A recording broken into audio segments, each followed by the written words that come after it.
Sometimes it's the deer that we don't get to harvest that push us to try even harder.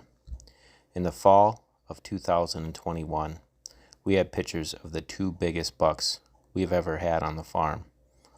One was the deer we called Chevy, which I was blessed to be able to harvest in the fall of 2022. But the other one was the buck I really got to know and understand, a buck that truly called our farm home. That was the buck we named Spike. Here's the story of Spike, in particular how he used the habitat features on our farm. This is a deer I will not soon forget. Spike had 3 distinct areas on our farm that he lived at different points during the year. This particular area is where he preferred to live during the early to mid-summer months. These are pictures of Spike during the summer of 2020. In these pictures, he's directly adjacent to this piece of woods that he liked to hang out in during the summer. Now, I believe that Spike liked to hang out in this particular woods during the summer months because it's a north-facing slope. Therefore, it would be much cooler than other areas. And we also haven't done any timber work on this particular slope. So it would be high shade and low stem count cover. And that's the type of cover that bucks want during the summer months. This woods also has a lot of high stem count cover directly adjacent to it. So if he needed woody browse was not far away. There was also ample green food around 3 sides of this particular woods with 2 large water holes available to him if he needed to catch a drink. Now, as the summer would wear on, Spike would start to shift his area. Towards the end of July into August, he'd move more towards the center of the farm into this hinge cut bedding area. This hinge cut bedding area has ample green food around it, as well as a great amount of security cover. The first year I created this hinge cut bedding area, Spike actually shifted into it within days of me creating it.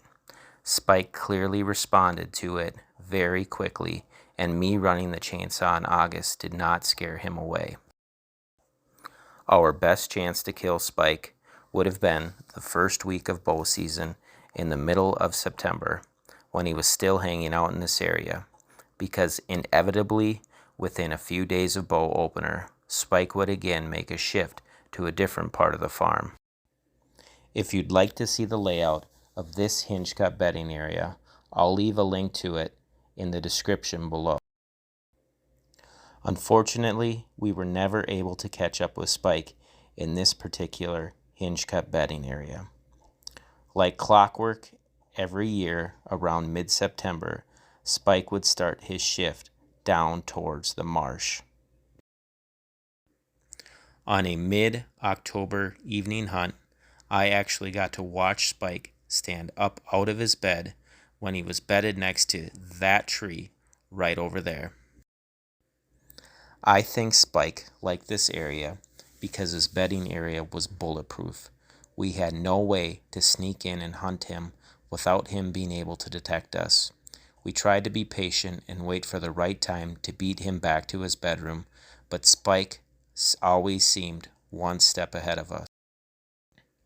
One morning, my brother went in exceptionally early, and he still bumped Spike on his walk-in, as evidenced by a trail camera picture we got of Spike running away from this area. As far as we knew, only 2 other neighbors ever had pictures of Spike, and they had pictures of him infrequently. So he was definitely a resident buck for our farm. My dad was able to find the sheds of Spike in the spring of 2022.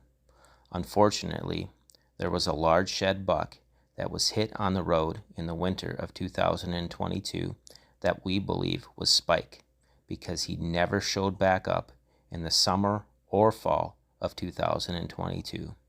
We believe Spike would have been 7.5 years old this past fall, so it was unfortunate that we didn't get to spend another fall chasing after this magnificent creature. We were sad to see the pursuit end, but we were definitely thankful we were able to hold his last rack. What an incredible animal!